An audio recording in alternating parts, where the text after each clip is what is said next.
Vamos fazer agora a análise da luta co-principal da noite. Jeremy Stephens vai enfrentar o Dakar Close. Mas não se esqueça de se inscrever no nosso canal, ativar o sininho para receber as notificações e sentar o dedo nesse like aí, porque a análise aqui sempre é de qualidade, certo? Se você ainda não segue a gente nas nossas redes sociais, na descrição aqui tem um link de tudo e entre também no nosso grupo do Telegram, beleza? Se quiser receber o palpite dessa luta, assim como de todas as outras, primeiro link na descrição, seja membro do canal Round Extra, apenas R$ 12,90 por mês e ajude a gente a manter esse canal aqui. Tá certo, pessoal? Bom, Capitão Caliza, vamos começar falando do Jeremy Stephens, ele que tá subindo aí de categoria, após uma sequência absurda de derrotas lá na categoria dos pesos penas, resolveu subir, quero saber sua opinião aí com relação a isso. Ele que tá vindo de derrota para o Kelvin Kattar e também para o Ian Rodrigues, foram suas duas últimas lutas, ele que também teve um no contest contra o Ian Rodrigues e acabou sendo remarcada essa luta aí na sequência. Bom, Capitão Carisma, como é que o Jeremy Stephens você acha que vai estar subindo de categoria, vai estar subindo bem, como é que você vê essa relação da altura dele com o peso que ele vai ganhar agora? O seu adversário que tem a mesma altura que ele, fala pra nós aí o que você traz de informações aí sobre Jeremy Stephens. Bom, pra começar, eu só queria dizer, eu amo meu querido colega Yuri Campos, mas sempre que tem uma pessoa chamada Kevin, ou Kelvin, ou Calvin, é uma incógnita como meu colega vai proferir o nome dessa pessoa. É Calvin! Mas vamos então falar a respeito do Jeremy Stephens, um cara muito velho de guerra dentro do UFC, tá na organização desde 2007, fez 400 mil lutas, sempre alternando vitórias com derrotas. Se eu não me engano, a maior sequência que ele conseguiu dentro do UFC foram 3 vitórias consecutivas, tá vindo na pior sequência da carreira dele, 4 derrotas seguidas, com um no contest entre elas, que foi a luta contra o Yair Rodrigues, que ele tomou uma dedada no olho com 15 segundos de luta. A revanche foi logo em seguida marcada, e o Yair passou o caminhão em cima dele por 2 rounds, morreu no gás no terceiro, mas já tinha ganhado rounds o suficientes para sair com a vitória. Aí teve a luta contra o Calvin Kattar, e o Calvin também passou o caminhão em cima do Stephens, conseguindo um nocaute com uma cotovelada muito furiosa no segundo round. Antes disso, o Stephens tinha perdido para o Zabit Magomedsharipov e para o José Aldo. O que todos esses nomes têm em comum? Todos eles são top 5 da categoria. Então eu não acredito que seja realmente demérito que ele esteja passando por essa sequência de derrotas. Ele só tem pegado encrenca, sabe? Ele só tem pegado caras muito bons. Inclusive a última vitória dele foi em cima do Josh Emmett, que hoje é um top 10 da categoria também. Tava vindo numa boa sequência até antes disso.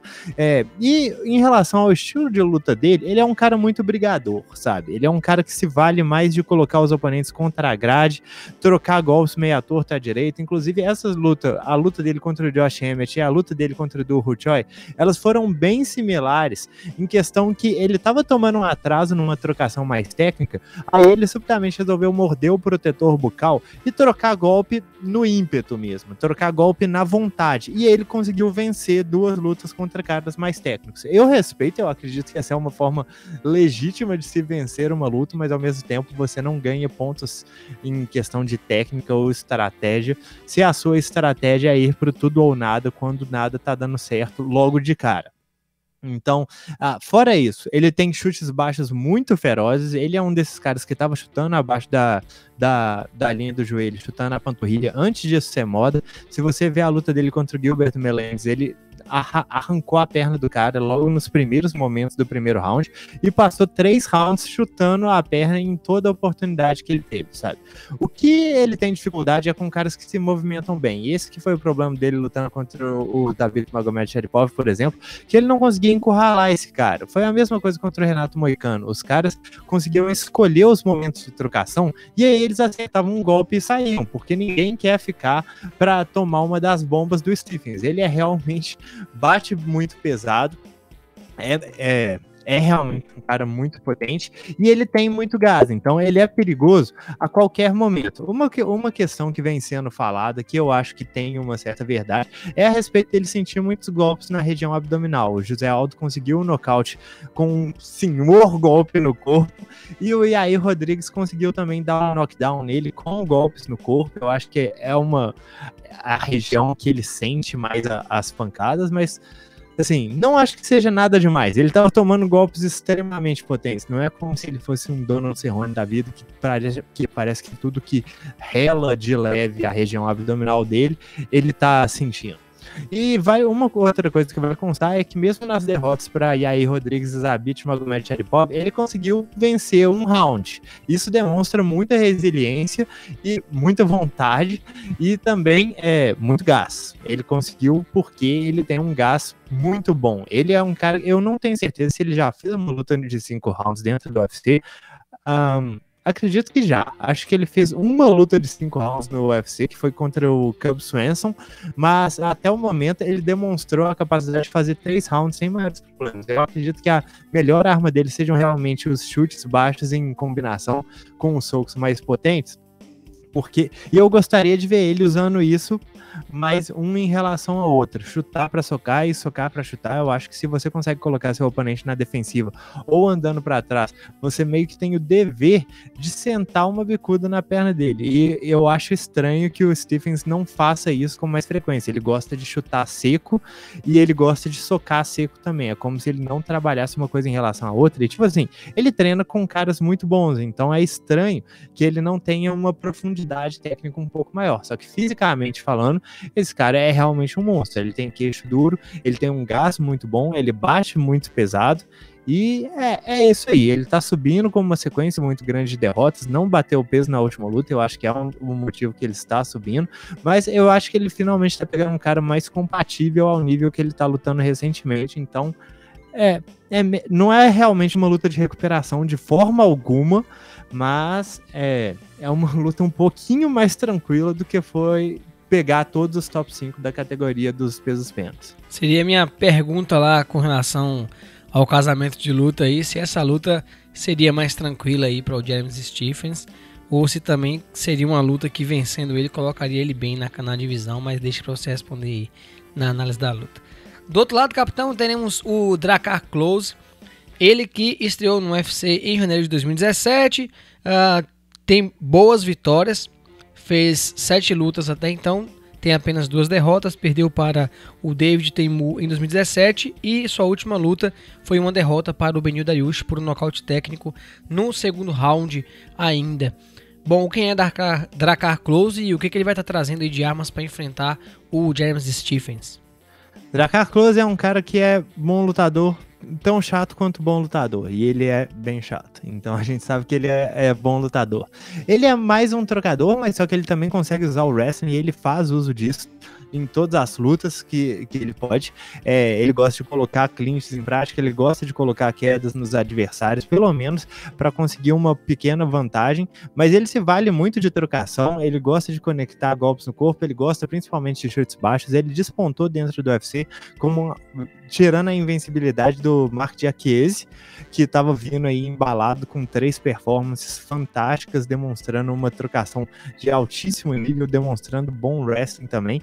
Aí veio essa luta contra o Drakkar Klose, que trabalhou muito bem os chutes na perna, conseguiu danificar muito o Diakiese, conseguiu quedar, conseguiu controlar a luta no chão, e essencialmente ele faz tudo isso muito bem. Ele tem uma boa defesa, ele é um cara com bom senso estratégico, ele é um cara que não sentiu vida pra porrada, e até mesmo essa última derrota pro Beneil Dariush, e tipo assim, vale constar aqui que o Beneil Dariush é um top 5 não, né, mas é um top 10 claro dentro da categoria dos pesos leves, que é uma das categorias mais densas em relação a talento.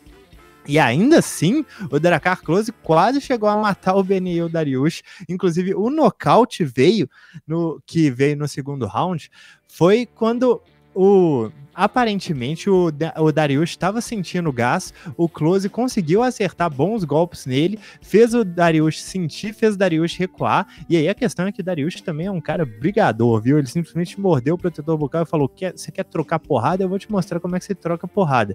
E ele matou o Klose, mas de forma alguma eu acho que a gente pode contar essa performance como uma performance ruim. Eu achei que ele trocou muito bem, eu achei que ele soube aguentar um aperto ali no primeiro round contra um grappler muito melhor do que ele, soube fazer as armas dele valerem. Antes disso ele estava vindo de uma sequência de 3 vitórias consecutivas, uma em cima do Lando Vanato, outra em cima do Bobby Green e outra em cima do Christos Giagos. Nenhum desses 3 é um nome muito grande da categoria de forma alguma, mas na minha opinião são 3 lutadores bem decentes, bem completos, que conseguem fazer tudo de forma bem bacana. Então eu acho que assim, o Dracar ele pode não ser um cara de talento a nível de top 10, talvez não top 15 assim, mas é um cara que fora do top 15, ele vai dar trabalho para praticamente todo mundo que ele pegar, tanto que esses caras que ele perdeu, o Beneil Dariush e o David Teymur, eles têm talento para alçar voos maiores. David Teymur é um que parou de lutar há uns 2 anos atrás, mas antes disso estava vindo de 5 vitórias consecutivas. Enfim, o que eu tô querendo dizer é que as derrotas do Close eu acho que também não são exatamente demérito. Não que porque nem todo mundo tem o talento e a capacidade técnica de se tornar top 5 ou top 10, ainda mais numa divisão tão complicada quanto a divisão dos leves. Eu acho ele um lutador extremamente consistente, não é um cara que a performance dele flutua, é um cara que sempre traz muitas armas, tem um bom senso estratégico, tem um bom gás, sabe trabalhar a longo prazo, enfim, é um lutador bem completo. Bom, se você está gostando aqui da nossa análise, senta logo esse dedo no like aí e comenta aqui embaixo quem você acha que vai vencer essa luta.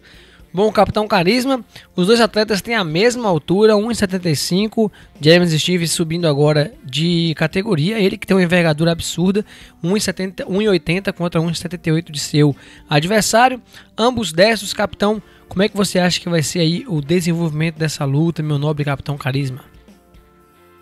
Eu acredito que essa seja uma luta a se transcorrer mais na trocação, e eu sei que eu falo bastante isso, mas só que é porque, nesse caso em particular, tipo assim, as lutas do Jeremy Stephens raras vezes vão muito pro chão e raras vezes ficam muito lá. Eu acho que seria extremamente interessante pro Dracar Close que ele colocasse algumas quedas aqui e ali, principalmente porque ele vai estar lutando com um cara que tá subindo de categoria. Isso aqui é uma coisa que vale constar, porque ele vai estar lutando com um cara que não está mais tão acostumado a lidar com oponentes da força do Dracar Close. Ele está acostumado com oponentes mais leves.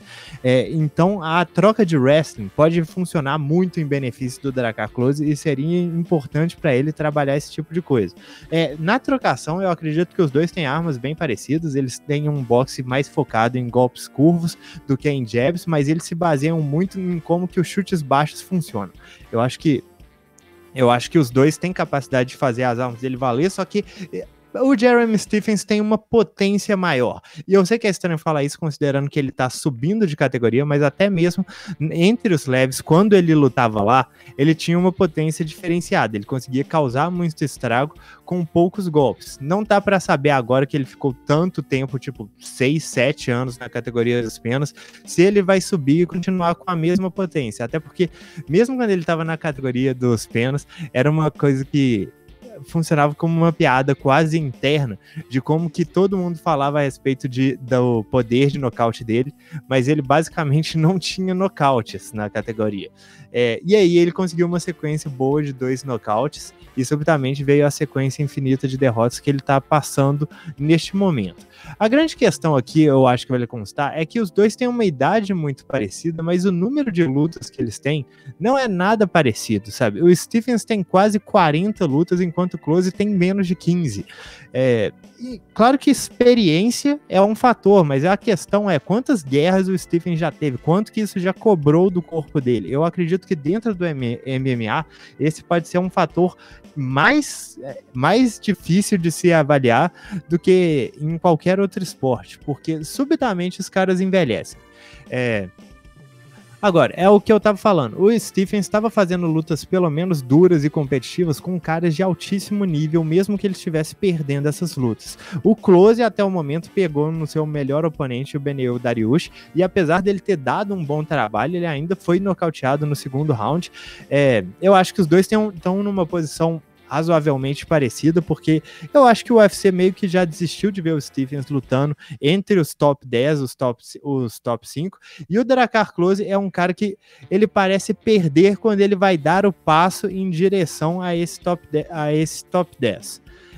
Mas só que fora disso, ele tem performances extremamente consistentes. Então, eu acho que essa vai ser uma luta interessante, porque os dois caras têm estilos muito parecidos e são dois caras muito durões. Claro que não é recomendável pro Close que ele fique perto da mão direita do Stephens, que ele esteja por perto quando o Stephens começar a rodar aquela mão, mas se ele conseguir impor o próprio poder, e ele é um cara que bate pesado também, se ele conseguir colocar os chutes baixos e trabalhar as quedas, ele pode frustrar bastante deixa o Stephens fazer a vida dele ser extremamente complicada. E como eu falei, essa questão de como que o poder do Stephens vai subir com ele dessa vez é uma coisa ainda a ser avaliada. Mas, no geral, acho que é uma luta bem competitiva, uma luta muito bem casada.